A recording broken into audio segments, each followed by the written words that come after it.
Plant reproduction का next जो part हम बात कर रहे थे लास्ट टाइम कि सीड जो होता है एक न्यू प्लांट को ग्रो करता है, ठीक है। लेकिन सीड बच्चों सिर्फ प्लांट को ग्रो करने में ही यूज़ नहीं होता है। सीड जो है हम उसको एज अ फूड की तरह एक बहुत बड़े अमाउंट में यूज़ करते हैं। ऑल द ग्रेन्स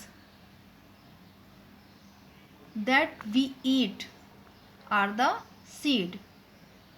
और वो ग्रेन्स में क्या है? Rice, wheat, whole gram, peas. These are the some examples of seed. Okay.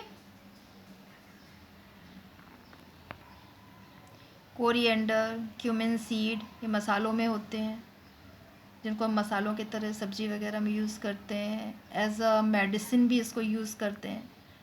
ये भी क्या है? सीड्स हैं।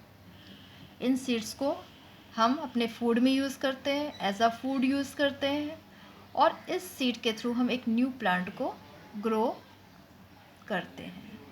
मीन्स एक सीड के थ्रू हम सिर्फ और सिर्फ न्यू प्लांट रिप्रोड्यूस नहीं कर सकते, बल्कि एक ह्यूज अमाउंट में उसको हम अपने फूड में यूज़ करते हैं। फाइन। तो फिर नेक्स्ट टॉपिक क्या है? Growing plant from seed. अब अगर हम प्लांट ग्रो कर रहे हैं सीड से, तो सीड की कुछ कंडीशंस भी होती होंगी। सीड को ग्रो करने की कुछ कंडीशंस होती होंगी, सीड को कुछ ग्रो करने की भी कंडीशंस होती हैं। तो मीन्स अगर हमें सीड को ग्रो करना है, एक आई मीन टू से सीड से अगर न्यू प्लांट ग्रो करना है, तो सीड हमें एक फेवरेबल कंडीशन में होना चाहिए। उसके लिए क्या क्या कंडीशंस होनी चाहिए? कंडीशन ये है कि seed should be healthy. Healthy से मतलब क्या है? कि हमारा सीड किसी भी तरीके से डैमेज नहीं होना चाहिए। वो डैमेज किसी वजह से टूटने से हो सकती है, ये डैमेज किसी इंसेक्ट के इन्फेक्शन से भी हो सकती है सीड पे। तो इस वजह से सीड हमें बहुत ध्यान से देखना ज़रूरी है कि सीड हेल्दी है, मीन्स डैमेज तो नहीं है।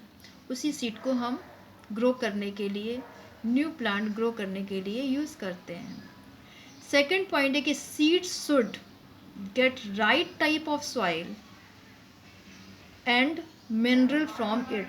यानी आप जिस सीड को लेकर के किसी भी मिट्टी में डाल रहे हो और उसको रिक्वायर्ड टाइप ऑफ सॉइल नहीं मिल रही है, उसको जो मिनरल्स चाहिए वो नहीं मिल रहे हैं, तो उस कंडीशन में भी एक proper baby plant, new plant grow नहीं होगा।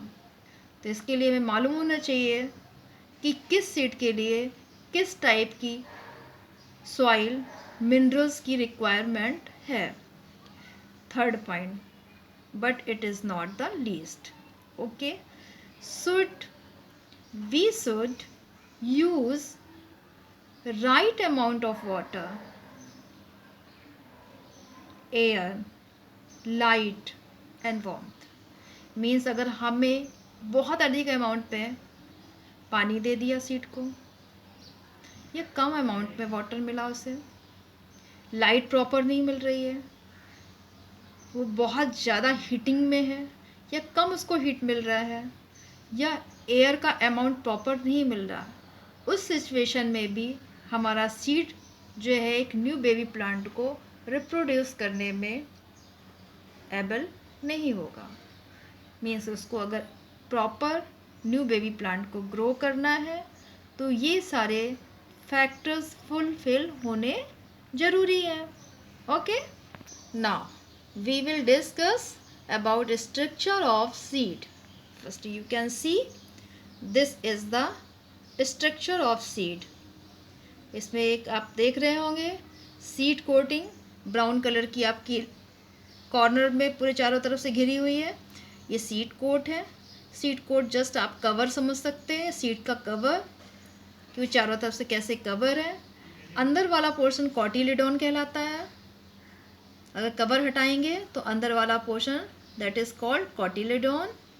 ओके, ये इसके अंदर आप छोटी सी लीफ लाइक स्ट्रक्चर देख रहे हैं, इसे यंग प्लांट इसी के थ्रू ग्रो होता है। ओके, तो a seed is covered by a seed coat. Seed coat protect the seed, यानी सीड कोट का काम क्या है, वो सीड को प्रोटेक्ट करता है।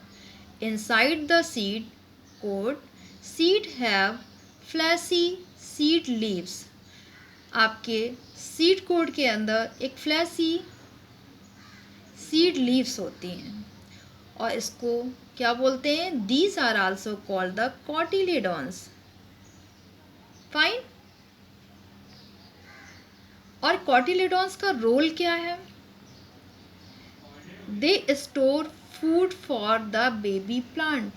मतलब जब हम किसी सीड को ग्रो करने के लिए सारे फेवरेबल कंडीशन देते हैं, उस समय बेबी प्लांट को फूड कहाँ से मिलता है, तो ये कॉटिलिडॉन जो होता है as a food baby plant को फूड प्रोवाइड करता है।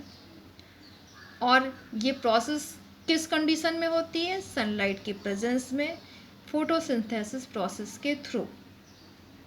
फाइन। इस तरीके से हमारा growing plant from seed and structure of seed topic finish होता है। ओके, अब हम नेक्स्ट टॉपिक में मिलते हैं।